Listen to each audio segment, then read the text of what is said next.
Moi, je vais vous parler un peu de mon parcours et de joie trans. Quand j'ai fait mon coming out, je ne connaissais quasiment aucune personne trans. C'était compliqué, je me sentais seule et absolument pas légitime.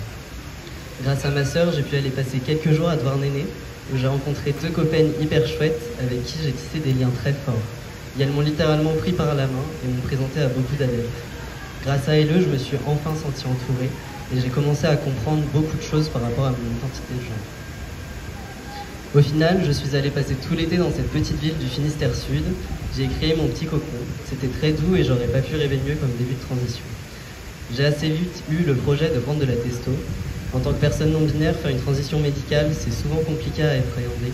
Déjà parce qu'on ne se sent pas légitime et aussi parce qu'on a souvent l'impression de ne pas avoir notre place dans cette société. Il n'y a pas vraiment de passing non binaire. On est souvent perçu soit comme des lesbiennes, soit comme des PD, voire parfois les deux en même temps. Bref, c'est complexe. D'ailleurs, si ça vous intéresse d'en parler, j'ai prévu d'organiser un groupe en mixité choisie entre personnes non binaires à Brest-la-France. Donc n'hésitez pas à venir me voir si ça vous intéresse. Pour en revenir à mon parcours, j'ai fait ma première injecte de testo en juillet 2023. C'est un souvenir qui m'est très précieux et qui me procure beaucoup de joie. On s'est retrouvés un après-midi, 3 mecs trans, 2 débutants et un expérimenté, pour apprendre à se faire une intramusculaire de thé. J'étais tellement euphorique de pouvoir enfin commencer. C'est à ce moment-là que j'ai compris la force et l'adelphité qui pouvaient naître entre des personnes qui ne se connaissent que depuis quelques semaines, mais qui ont énormément de choses en commun.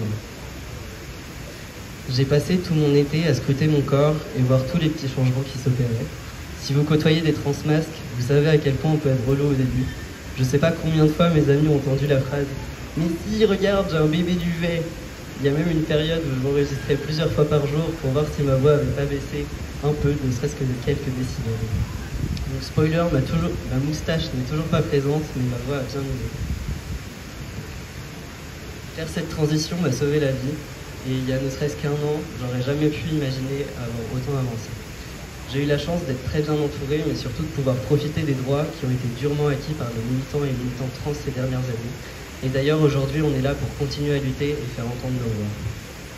Pour finir, j'aimerais envoyer un message aux bébés trans et aux personnes en questionnement. Quel que soit votre âge ou votre identité de genre, vous êtes légitime. Je sais à quel point ça peut être compliqué de faire une transition, qu'elle soit sociale ou médicale. Et c'est d'ailleurs absolument pas obligatoire de faire une transition médicale. On parle beaucoup des difficultés qu'on traverse en tant que personne trans, mais il ne faut pas oublier tous les moments de joie qu'on peut éprouver dans notre quotidien. Je pense que faire une transition, c'est le plus beau des cadeaux que vous puissiez vous faire. Je vais vous faire une petite liste de choses trop chouettes qui m'apportent et m'ont apporté beaucoup de joie pendant ma transition. D'abord, se faire enfin genrer correctement, pouvoir choisir mon prénom, redécouvrir mon corps et pour ceux qui prennent des hormones, le voir changer et évoluer, se trouver beaucoup plus bello et prendre confiance en soi, lier des amitiés super fortes avec des adelphes qui parfois deviendront votre famille choisie, et surtout se sentir enfin qu'en étant soi-même et libéré d'un énorme poids. Je pourrais vous parler pendant des heures de transidentité et de joie trans, mais vous risquerez de vous endormir. Donc je voulais faire passer un dernier message. Si vous avez besoin de discuter et d'échanger par rapport à vos questionnements, on a une communauté super chouette qui est prête à vous soutenir.